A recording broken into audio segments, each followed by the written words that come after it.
سيئات أعمالنا من يهده الله فلا مضل له ومن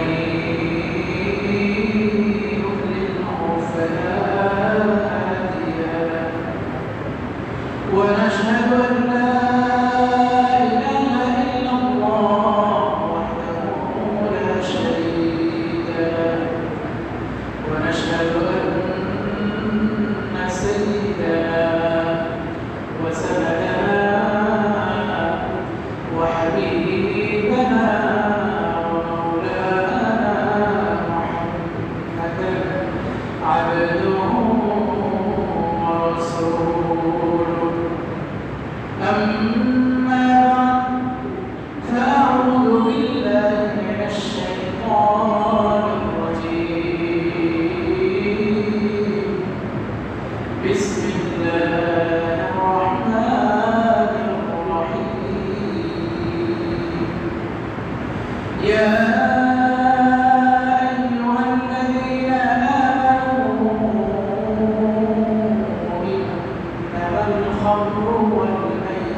إنما الخمر والميسر والأنصاب والأزلام رجس من عمل الشيطان فاجتنبوه لعلكم تفلحون. وعن ابن عمر رضي الله تعالى عنه قال النبي صلى الله عليه وسلم لعن الله الخمر وشاربها وساقيها وبائعها ومبتاعها وعاصرها ومعتصرها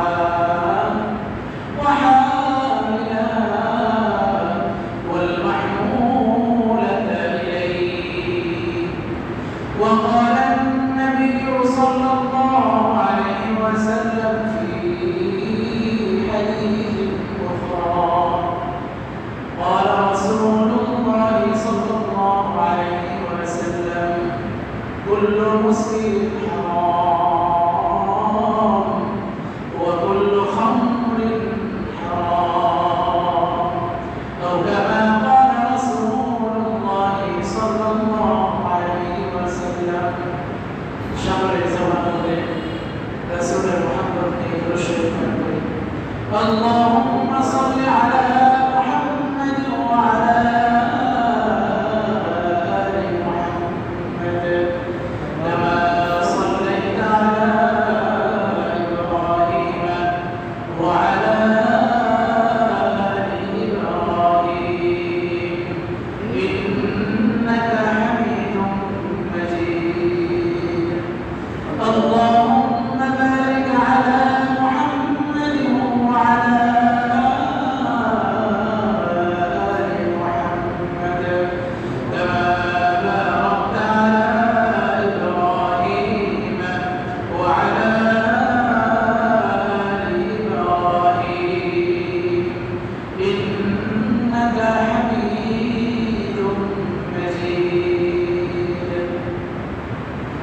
الحمد لله মহান আল্লাহ রাব্বুল আলামিনের দরবারে অসংখ্য শুকরিয়া আদায় করছি যে আল্লাহ রাব্বুল আলামিন আমাদেরকে বছরের একটি সম্মানিত মাস মহান মাস এই মাসে তৃতীয় জুমায় আমাদের সকলকে জুমার নামাজ আদায় করার জন্য মসজিদে আসার বসার তৌফিক দান করেছেন।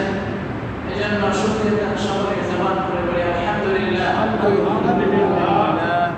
আল্লাহ রাব্বুল আলামিনের কাছে শুকরিয়া আদায় করে শেষ করা যাবে না যে আল্লাহ রাব্বুল আলামিন আমাদেরকে দুনিয়ার বিভিন্ন ফিতনা ফাসাদ থেকে আমরা না চাওয়া সত্ত্বেও আমাদেরকে মুক্ত রেখেছেন।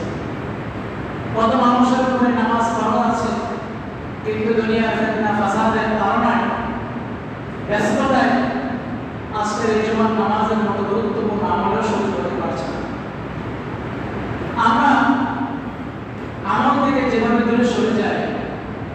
যে কারণে দূরে সরে যায়, এর একটা বড় কারণ হলো গুনাহের প্রতি বেশি ধাবিত হয়ে যাওয়া, গুনাহের মধ্যে লিপ্ত হয়ে যাওয়া, নিজে গুনাহ করা, নিজের পরিবার, বন্ধু বান্ধব, এমনকি পুরো সমাজ সহ গুনাহে লিপ্ত হয়ে যাওয়া। বিশ্বকাপের উন্মাদনায় মানুষ আজকে নামাজ পড়তে ভুলে যায়। তাহাজ্জুদের নামাজের কথা স্মরণ থাকে না, কিন্তু 4টা বাজে প্রিয় দলের খেলা, সেটার জন্য ঘুম থেকে উঠে যায়। উঠেছে ঘুম থেকে ভালো কথা, তবুও যদি আজান শুনে মসজিদে এসে নামাজ না পড়তো, তাও তো তার জন্য কতটা সৌভাগ্যের বিষয় ছিল। তো আমরা গুনাহের তাড়নায় ইবাদত থেকে দূরে সরে যাই।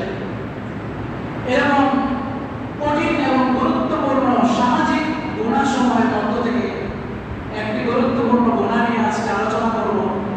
আল্লাহ রাব্বুল আলামিন আমাকে এবং আপনাদের সবাইকে এরকম গুরুত্বপূর্ণ আলোচনা শুনে এরকম ভয়াবহ এবং কঠিনতম গুনাহ থেকে বেঁচে থাকার তৌফিক দান করেন, সকলে বলে আমিন।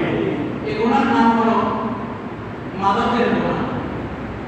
এই গুনার নাম হলো মানুষ মাদকে আক্রান্ত হয়ে, নেশাগ্রস্ত হয়ে তার নিজের আমল তো বহু দূরের কথা, নিজের মাকে মা বলে ডাকতে গেলে তো দূরের কথা, নিজের মা, নিজের ফুফু, নিজের খালা, হাদিস শরীফের ভাষায় বলছি, নিজের মা, নিজের খালা আর ফুফুর সাথেও জিনা করতেও সে পিছপা হয় না। নাউযুবিল্লাহ। এটা এমন এক ভয়াবহ গুনাহ যে গুনাহ করার পরে মানুষ তার সেন্স হারিয়ে ফেলে, মানুষ তার স্বাভাবিক চিন্তা চেতনা হারিয়ে ফেলে, মানুষটা সজাগ, মানুষটা হাঁটে, কথা বলে, কিন্তু সে কি বলছে সে জানে না। মানুষটা অন্য মানুষের সাথে মুআমালাত করতেছে, কিন্তু সে কি মুআমালাত করতেছে সে জানে না।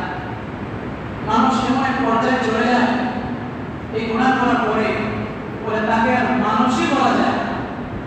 কারণ মানুষ তো বিবেকবান, মানুষকে সম্মানিত করা হয়েছে বিবেকের মাধ্যমে। পৃথিবীর কোন জাতি, কোন প্রাণী এরকম আল্লাহ বানান নাই যাদেরকে বিবেক বুদ্ধি দিয়েছেন, বিবেক দিয়ে চিন্তা করে তারা কোনো কাজ করবে। একমাত্র মানুষকে আল্লাহ তাআলা বিবেক দিয়েছেন। আমার এমন কোন গুনাহ যে গুনাহর কারণে আমার বিবেকই চলে যায়, তাহলে যতক্ষণ বিবেক চলে গিয়েছে, যতক্ষণ আমার মাঝে বিবেক কাজ করে নাই, ততক্ষণ আমি মানুষ থাকি কিভাবে? তাহলে আমি মানুষ হয়ে অমানুষ হয়ে যাব। মহতারাম হাজিরিন, এরকম ভয়াবহ গুনাহ আমাদের সমাজে আছে না নাই? আছে। কম না বেশি? বেশি। মানুষের অন্যের পরিবারে না নিজের পরিবারেও আছে। নিজের পরিবার, ভাই বোন, আত্মীয় স্বজন খোঁজ নিলে এরকম গুনাহে, ভয়াবহ গুনাহে লিপ্ত দেখা যায়। মহতারাম হাজিরিন, মানুষ সন্তান জন্ম দিবে, সেই সন্তানকে প্রকৃত পথে উঠিয়ে দেওয়া, সেই মানুষকে জান্নাতের পথে উঠিয়ে দেওয়া, সেই মানুষকে জাহান্নামের পথ থেকে দূর করে জান্নাতের পথে তাকে উঠিয়ে জান্নাতের পথে রওনা করিয়ে দেওয়ার দায়িত্ব যে ব্যক্তি তাকে জন্ম দিয়েছে তার।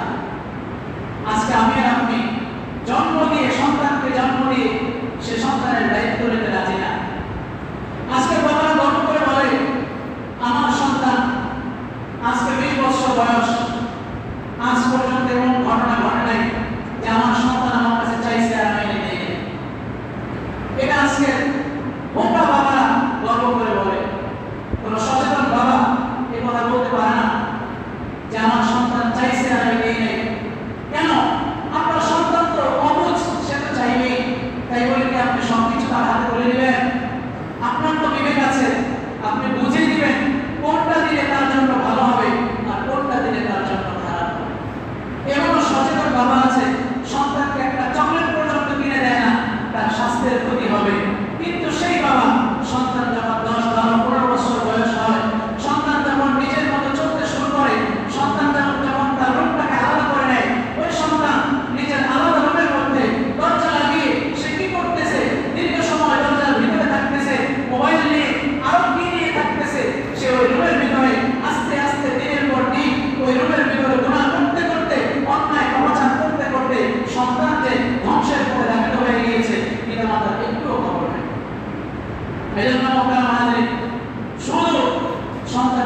লেখাপড়া করা, আর সন্তানের ভবিষ্যতে সে লক্ষ লক্ষ টাকা ইনকাম করবে, সেই ভবিষ্যৎ দান করে দেওয়া, এখানেই আমাদের দায়িত্ব শেষ নয়।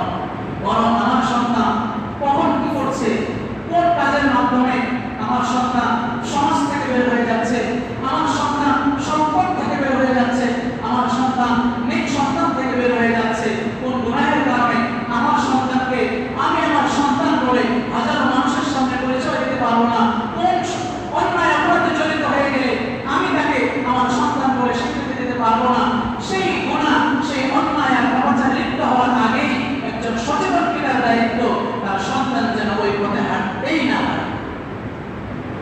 মোহতারাম হাজিরিন, সমাজের রন্ধ্রে রন্ধ্রে এখন এই মাদকের ভয়াবহতা, মাদকের ছড়াছড়ি।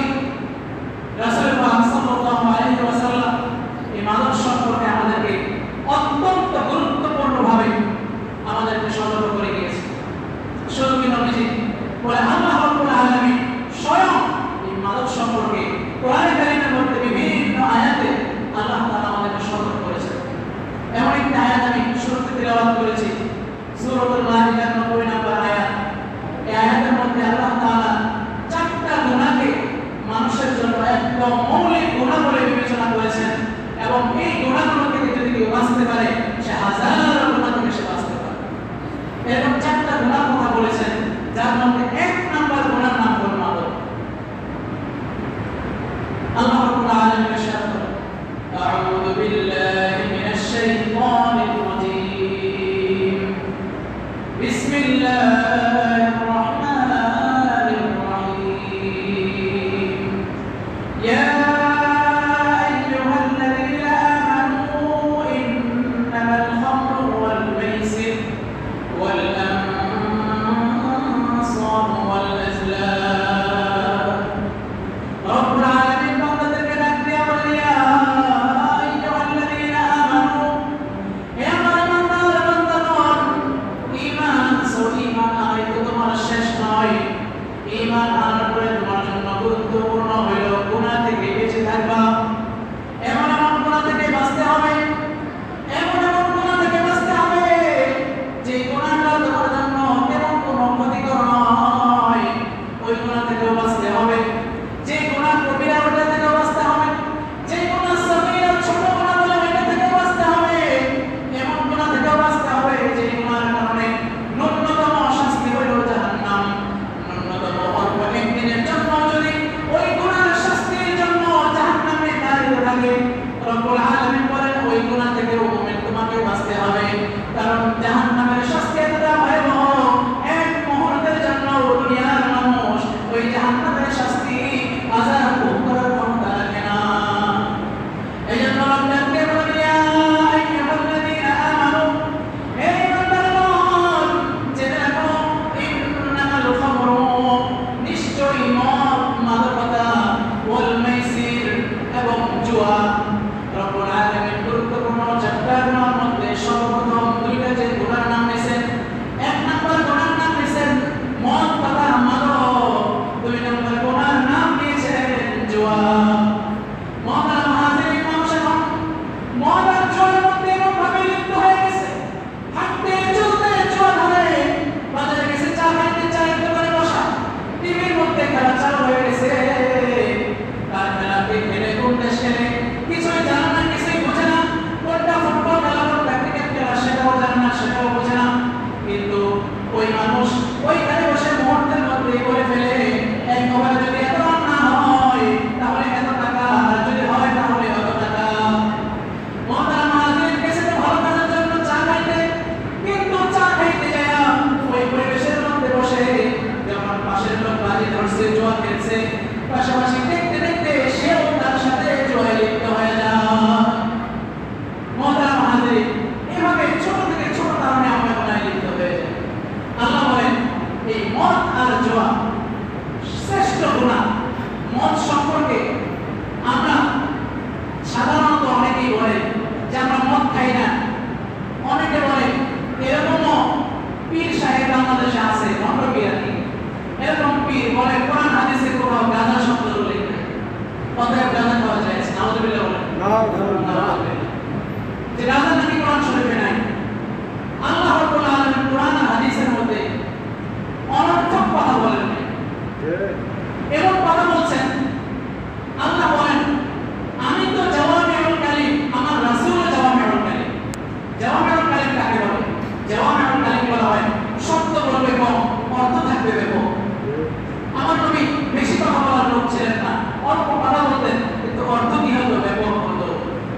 বলেছেন কুল্লু মুসকিরিন হারাম, প্রত্যেক নেশাজাত দ্রব্য হারাম।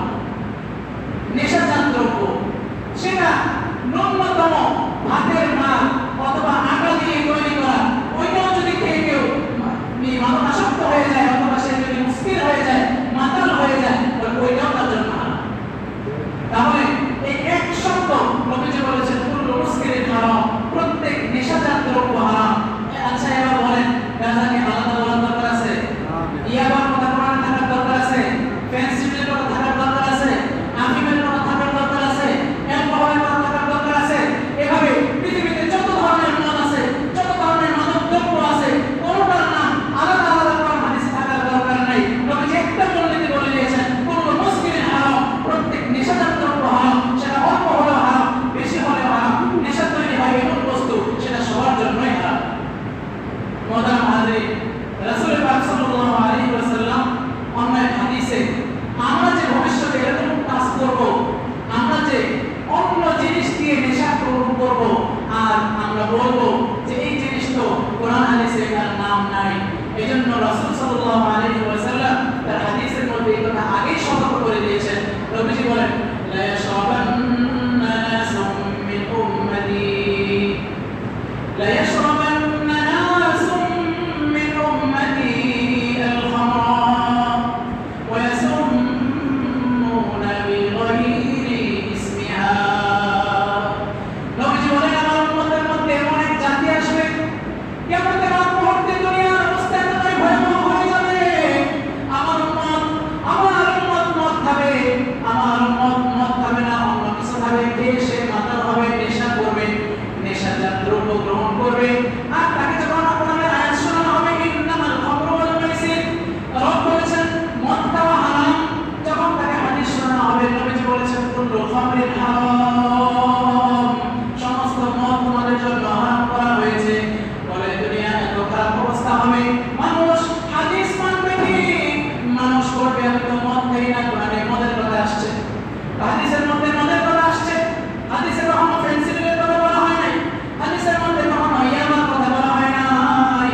আমি তো ইয়াবা খাই, গাঁজা খাই, কিন্তু মদ খাই না। নবীজি বলেন আমার উম্মতের মধ্যে এমন একটা সময় আসবে লা ইয়াশরাবান্না নাসুম মিন উম্মতি, আমার উম্মতের মধ্যে কিছু মানুষ কিয়ামতের আগে এমন এক সময় আসবে তারা লা ইয়াশরাবান্নাল খামরা, মদ খাবে অথবা মদের মতো জিনিস খাবে, অথবা মদই খেয়ে সে বলবে ওয়া ইয়াসুম্মুনা বিগাইরি ইসমিহা, সে মদ খেয়ে বলবে আমি মদ খাই নাই, আমি যেটা খাইছি এটার নাম তো মদ না। নবীজি বলেন সে মদ খাবে ঠিক, কিন্তু মদের নাম চেঞ্জ করে ফেলবে, মদের নাম পরিবর্তন করে খাবে। সে মদ খায় না, ফেন্সিডিল খায়, সে মদ খায় না, সে আফিম খায়, গাঁজা খায়, সবকিছুর শেষ উপকারিতা, সবকিছুর শেষ ফলাফল ওইটাই যেটা মদ খেলে হয়। মদ খেলে বিবেক পুড়ে যায়, মদ খেলে মাতাল হয়ে যায়, পরে সে গাঁজা খায়, এতেও তার বিবেক পুড়ে যায়, সে মাতাল হয়ে যায়।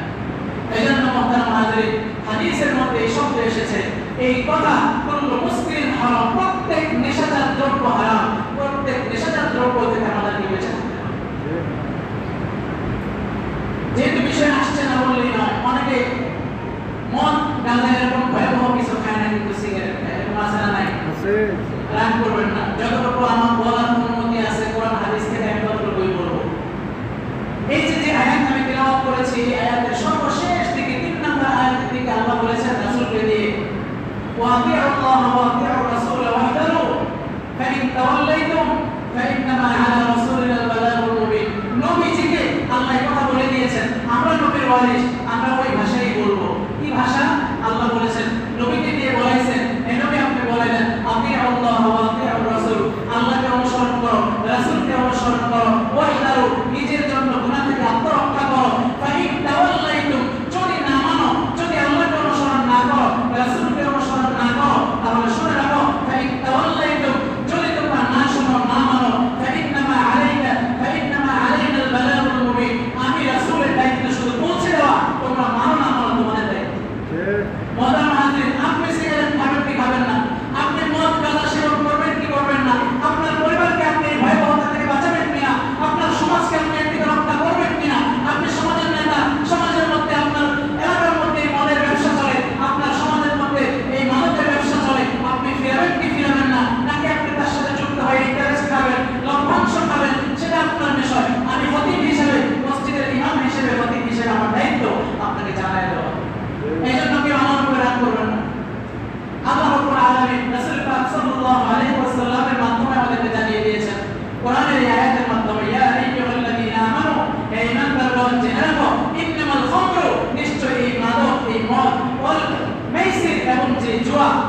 জুয়া তোমাদের জন্য রিজিসুন, এটা হলো তোমাদের জন্য নাপাক, মিন আমালিশ শাইতান, এটা শয়তানের কাজ। এই কাজ শয়তান করবে, শয়তানের কাজ এটা। পরবর্তী আয়াতে আল্লাহ কি বলেন দেখেন, আল্লাহ বলেন ইন্নামা ইউরিদু শাইতানু আইয়ুকিআ বাইনাকুম আদাওয়াতা ওয়াল বাগদা। আল্লাহ বলেছেন শয়তান ইন্নামা শয়তান তোমাদের জন্য ইউরিদু, সে চায় আইয়ুকিআ ফেলতে আল আদাওয়াতা ওয়াল বাগদা, তোমাদের পরস্পরের মধ্যে ঝগড়া বিবাদ লাগাইতে চায়। সমাজের মধ্যে এই জুয়া আর এই মদের কারণে, মাদকতার কারণে কি পরিমাণ ঝগড়া বিবাদ সমাজের মধ্যে, দলে দলে বিভেদ, সমাজের মধ্যে পরিবারে পরিবারে বিভেদ, আপনি নিজে একটু চোখ খুলে দেখতে পারবেন। এটা আল্লাহ তাআলার কথা। ইন্নামা ইউরিদু শাইতানু, শয়তান চায় আইয়ুকিআ বাইনাকুম আদাওয়াতা ওয়াল বাগদা, তোমাদের পরস্পরের মধ্যে বন্ধুত্বের সম্পর্ক দূর করে পরস্পরের মধ্যে আদাওয়াত আর বাগদা, শত্রুতা আর বিদ্বেষের সম্পর্ক তৈরি করতে চায়। শয়তান তোমাদের মধ্যে এই কাজটা করতে চায় কিসের মাধ্যমে? ফিল খামরি ওয়াল মাইসির, এই মদ আর জুয়ার মাধ্যমে। এজন্য মোহতারাম হাজিরিন, সময় অল্প, কোরআনের ভাষায় যতটুকু বলার চেষ্টা করেছি।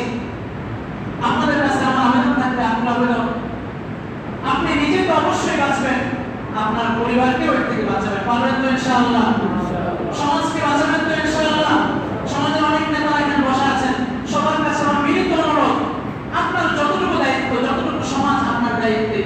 এমন মানুষ আছে যে 10 জন গরিবকে খাওয়ায়, 10 জন গরিবকে মাসে মাসে টাকা দেয়, কিন্তু ওই 10 গরিবের 2 জন 5 জন অনেকে এরকম মাদকে আসক্ত। তাহলে আপনি যে তাকে মাসে মাসে যে টাকা দেন, আপনার দায়িত্ব তার খোঁজ খবর রাখা, সে আপনার এই অনুদানের টাকা নিয়ে কি করতেছে। এজন্য মোহতারাম হাজিরিন, সমাজের মধ্যে নাস্তিকবাদী শক্তি মাঝে মাঝে বলে ওঠে যে ব্যাঙের ছাতার মতো দেশে নাকি মাদ্রাসা গজিয়েছে, কওমি মাদ্রাসা। মোহতারাম হাজিরিন, আজকে যে মাদক নিয়ে আলোচনা হচ্ছে, সংসদ পর্যন্ত মাদক নিয়ে আলোচনা হচ্ছে, আজকে দেশের সমস্ত নেতারা, দেশের সমস্ত দায়িত্বশীলরা মাদকের বিরুদ্ধে লেগেছে। আপনি বলেন পৃথিবী অথবা দেশের মধ্যেই দেখান কোন কওমি মাদ্রাসার ছাত্র মাদকে আসক্ত হয়েছে। তাহলে কওমি মাদ্রাসার কল্যাণে বাংলাদেশের একটা পার্সেন্টেজ মানুষ এই মাদক থেকে বিরত থাকতেছে। এজন্য আপনাদের কাছে আমার আবেদন, সন্তান যদি এদিক সেদিক থাকার কারণে, সন্তান যদি স্কুল কলেজ ভার্সিটিতে পড়ার কারণে, সন্তান যদি বিভিন্ন জায়গায় কাজ করে যাওয়ার কারণে, সন্তান যদি বিদেশে যাওয়ার কারণে, অথবা যে কোনো পরিবেশে থাকার কারণে সন্তান যদি মাদক আসক্ত হওয়ার সম্ভাবনা থাকে, আপনাদের কাছে আমার আবেদন, সন্তানকে ওখান থেকে নিয়ে এনে আমাদের কর্মশালায় দিয়ে দেন, কর্মশালায় ভর্তি করিয়ে দেন। তাকে খারাপ জীবন থেকে সুন্দর জীবন দেওয়ার দায়িত্ব আমাদের। দেশের অনেক গ্রামে দায়িত্ব পালন করে যাচ্ছে। এই জন্য মোহতারাম হাজিরিন, আজকের আলোচনা সংক্ষেপে এটাই, আমরা মাদক থেকে নিজে বাঁচবো, পরিবার বাঁচাবো, সমাজকে বাঁচাবো, দেশকে বাঁচাবো। আল্লাহ তাআলা তৌফিক দান করুন। আমিন। আল্লাহ তাআলা পুরো জাতিকে এই মাদকের ভয়াবহতা থেকে বেঁচে থাকার তৌফিক দান করুন। আমিন। আমাদের সৈয়দপুর রাজানগর ইউনিয়নে ওলামায়ে কেরাম একটা সম্মিলিত সংগঠন করেছেন, এবং এই সংগঠনের পক্ষ থেকে খুব জোরালোভাবে মাদকের বিরুদ্ধে যে কোনো সময় যে কোনো পদক্ষেপ নেওয়ার জন্য আমাদের অত্র এলাকার স্বনামধন্য পীর সাহেব, মতলব পীর সাহেব হুজুর, তার নেতৃত্বে একটি সংগঠন হয়েছে। আমি শুক্রবার ইনশাআল্লাহ সকালবেলা সকাল 9টায় সৈয়দপুর বাজারে একটা মানববন্ধনের আয়োজন করা হয়েছে। এলাকার গণ্যমান্য ব্যক্তি যারা আছেন এবং সবাই আমরা যত বেশি সেখানে উপস্থিত হব, আশা করি আমাদের এলাকার মধ্যে যারা মাদক আসক্ত হয়, যারা মাদকের ব্যবসা করে, যারা মাদকের মাধ্যমে সমাজকে নষ্ট করে, অন্তত আপনারা আমার উপস্থিতিতে সেদিন এরকম উপস্থিতি যত বেশি হবে, অন্তত এই ভয় হলেও কিছুটা হলেও কমবে। কি বলেন ঠিক কিনা? এই জন্য আমরা সকলে উপস্থিত থাকবো ইনশাআল্লাহ।